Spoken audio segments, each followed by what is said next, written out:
10월 5일 큐티하는 중등부 말씀 나눔을 시작합니다. 오늘 말씀의 내용은 예루살렘 교회를 위한 구제연금에 관해서 바울이 언급을 하고 있는 내용입니다.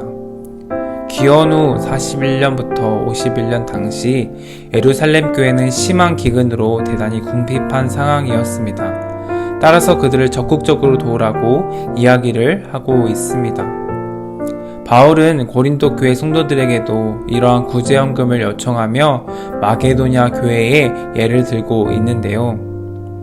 마게도냐의 교회 성도들 가운데서는 어려움을 겪고 있는 성도들도 많이 있었지만 그들은 심한 기근으로 어려움을 겪고 있는 예루살렘 교회를 돕기 위해 기쁜 마음으로 구제연금에 동참하였습니다. 마게도냐 교회 성도들 또한 상황이 녹록지 못하지만 그들 또한 정성껏 준비하여 기쁜 마음으로 구제연금에 동참하게 되어집니다.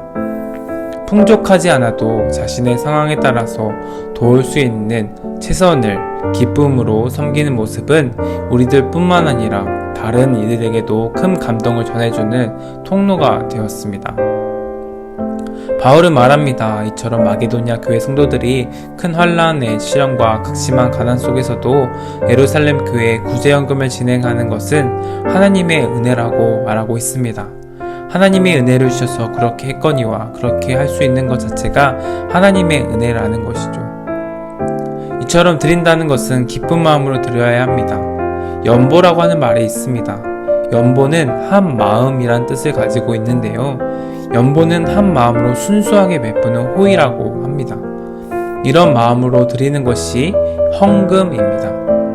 하나님 앞에 단순한 마음으로 기쁜 마음으로 순수하게 베푸는 것이 바로 헌금입니다. 예수님은 연보의 삶을 사셨습니다. 우리를 부욕해 하기 위해 가난한 자가 되셨고 우리가 함께 하셨습니다.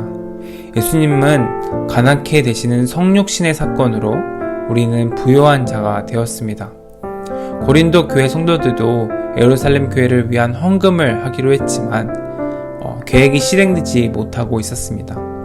그래서 바울은 그들이 처음에 헌금을 결심했던 그 열심을 상기시키면서 그 결심대로 실행하라고 충고합니다. 첫째로는 마음에 원하는 대로 하라고 하고 있고 둘째로는 있는 것 중에 각자의 형편에 맞게 하라고 하고 있습니다. 연보하는 것이 돈을 드림으로만 생각하면 많은 어려움과 마음의 시험이 있을 수 있습니다. 연보는 내 마음이 함께 가는 것입니다. 내 마음이 함께 가는 것이야말로 우리가 진정한 드림이 되는 것이고 연보하는 마음입니다. 그것이 많든 적은 것이 문제가 아닌 것이죠. 마음을 다하여 하는 것이 중요합니다. 예수님처럼 연보의 삶을 살기 원합니다. 오늘도 우리가 하나님께 마음으로 나아가는, 마음으로 함께하는 우리 중등부가 되길 기도합니다. 기도하겠습니다.